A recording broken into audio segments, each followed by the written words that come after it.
आजा गुरु तय आजा बाबा मोर, आजा गुरु तय आजा बाबा मोर, संतोला दरस दिखा जा बाबा तो, संतोला दरस दिखा जा बाबा तो।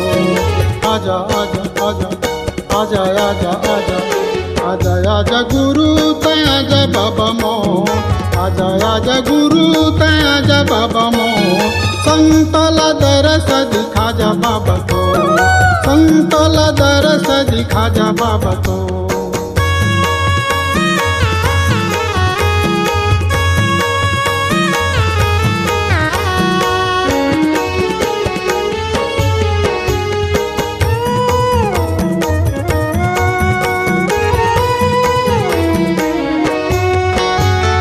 सब संत मिल के तोरे ऐसे गावा,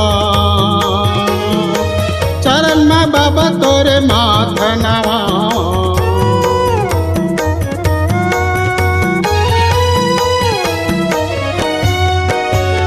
सब संत मिल के तोरे ऐसे गावा, चरण में बाबा तोरे माथ नवा, चरण में बाबा तोरे माथ नवा। आदा के झंडा लहर गए बाबा तो, आदा के झंडा लहर गए बाबा तो, संतोला दरस दिखा दे बाबा तो, संतोला दरस दिखा जा बाबा तो।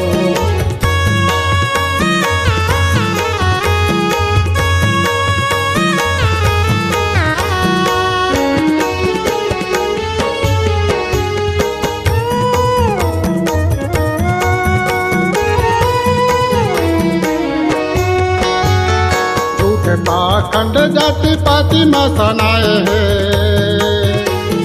सारथ माँ सब दुनिया भुलाए है।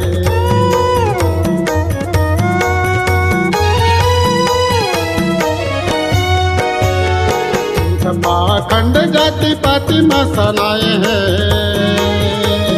स्वार्थ माँ सब दुनिया भुलाए, स्वार्थ माँ सब दुनिया भुलाए।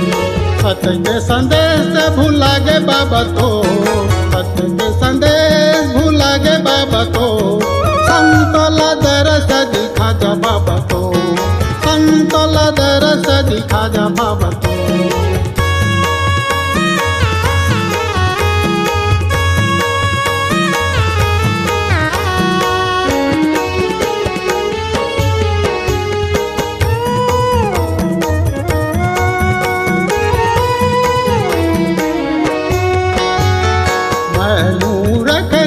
चटया ज्ञानी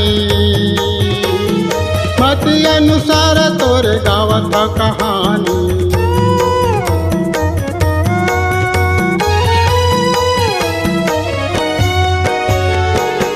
मूर्खनी चटया ज्ञानी मत अनुसार तोर गावत कहानी, मत अनुसार तोर गावत कहानी। राधा के फूल चढ़ावा बाबा मोर, राधा के फूल चढ़ावा बाबा मोर, संतोला दरस दिखा दे बाबा तो, संतोला दरस दिखा दे बाबा तो। आजा आजा गुरु तय आजा बाबा मोर, आजा गुरु तय आजा बाबा मोर, संतोला दरस दिखा जा बाबा तो, संतोला दरस दिखा जा बाबा तो, संतोला दरस दिखा दे बाबा तो, संतोला दरस दिखा दे बाबा तो, संतोला दरस दिखा